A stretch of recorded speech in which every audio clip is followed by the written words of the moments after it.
जय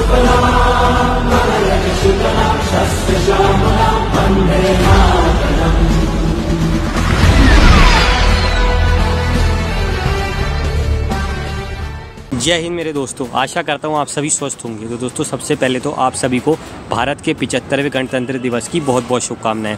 wishing you all a very happy 75th Indian Republic day. तो आज बहुत शॉर्ट में बात करेंगे कि ये दिवस क्यों मनाया जाता है, क्योंकि बहुत लोगों की रिक्वेस्ट भी थी और साथ ही साथ मैंने भी जब इंडियन आर्मी डे पे वीडियो बनाई थी तो बताया था। क्योंकि स्वतंत्रता दिवस तो लगभग सभी को ही पता है क्यों मनाया जाता है, जो हम 15 अगस्त कहते हैं। क्योंकि 15 अगस्त 1947 को हमें मिली थी आज़ादी। आपको याद होगा 2022 में जब उसके 75 साल पूरे हुए थे तो कैसे पूरे भारत ने उसको मनाया था। और इवन वर्ल्ड में भी जगह जगह जो इंडियंस हमारे रहते हैं उन्होंने भी बहुत अच्छे से उसको सेलिब्रेट करा था।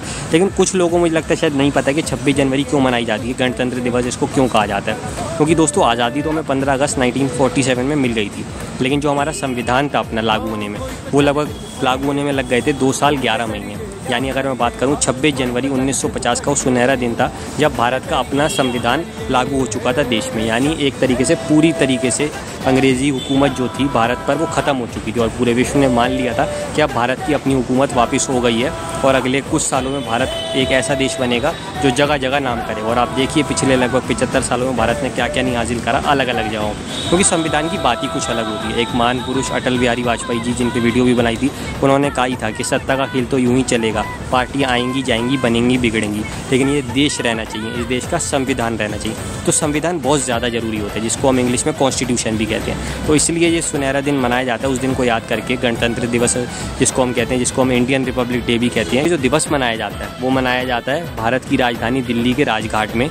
जहाँ पे मैं बात करूँ, भारत के जो भी प्रेसिडेंट या प्रेसिडेंट होती हैं वो अपना भारतीय जो तिरंगा है उसको फहराते हैं, साथ ही साथ पूरे देश के नाम संबोधन करते हैं और बहुत इंस्पायर करते हैं। और साथ ही साथ उन सभी शहीद जवानों को याद किया जाता है, उन सभी वीर जवानों को जो इन्होंने हमारे देश के लिए बलिदान दिया होता है। और जो इस कार्यक्रम को सबसे सुंदर बनाती है वो क्या होता है, हमारी जो भारतीय सेना होती है वो प्रदर्शन करती है अस्त्र और शस्त्रों के साथ। यानी हमारी इंडियन आर्मी परेड जिसको हम कहते हैं बहुत अच्छे से करती है और उसको देखकर मज़ा आ जाता है, वो सबसे ब्यूटीफुल होता है।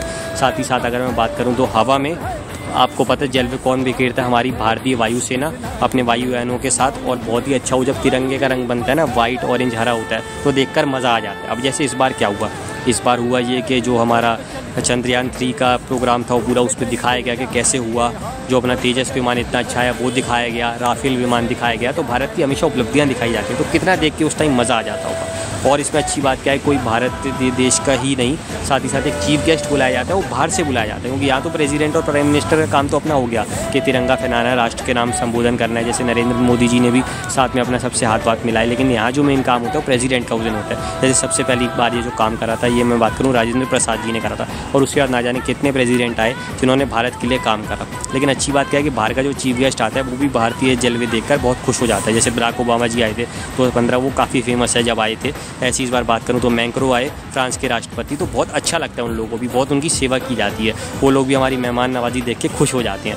और अच्छी चीज़ दोस्तों क्या है, कॉलेजेस और ऑफिस में भी ये चीज़ मनाई जाती है, लेकिन वहाँ फिर भी अच्छा मनाई जाती है। लेकिन जो सबसे अच्छी मनाई जाती है इसके बाद अगर मैं बात करूँ, यहाँ तो सबसे अच्छी मनाई जाएगी, वो मनाई जाती है स्कूल्स में। स्कूल्स में जब ये दिन मनाया जाता था ना तो सच में मज़ा आ जाता था। कोई 25 जनवरी को मनाता था, कोई 26 जनवरी को स्कूल खोल के मनाया जाता था, तो बहुत अच्छा लगता था। क्योंकि बच्चे बहुत देख के खुश होते थे कि कैसे पूरा दिवस मनाया जाता है और देख के मज़ा आ जाता है। और वही जब मैंने आपको बात बोली कि जब भारतीय सेना हमारी जो है अस्त्र और शस्त्रों के साथ प्रदर्शन करती है, जिसको हम परेड कहते हैं, भारतीय वायुसेना अपने वायु विमानों के साथ प्रदर्शन करती है, तो बहुत अच्छा लगता है जब वो तिरंगा आसमान में लहराता है।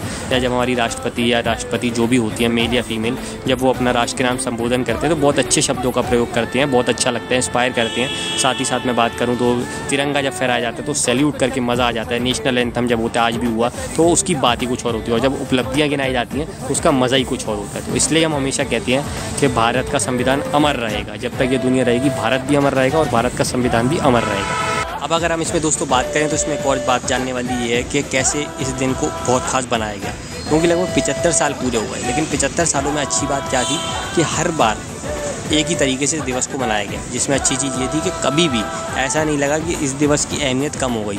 तो ये एक बहुत खास बात थी कि वो एक चीज़ होती है ना, एक बार हुई, 2 बार हुई, 3 बार हुई, लेकिन नहीं, हर बार इस दिवस को उतनी महत्वपूर्णता से मनाया गया। ये बहुत अच्छी बात थी। उम्मीद करता हूँ मेरी वीडियो अच्छी लगी होगी। अगर अच्छी लगी हो तो लाइक और शेयर करना मत भूलिएगा, चैनल को सब्सक्राइब करना भी मत भूलिएगा।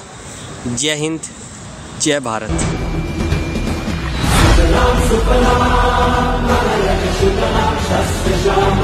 वन्दे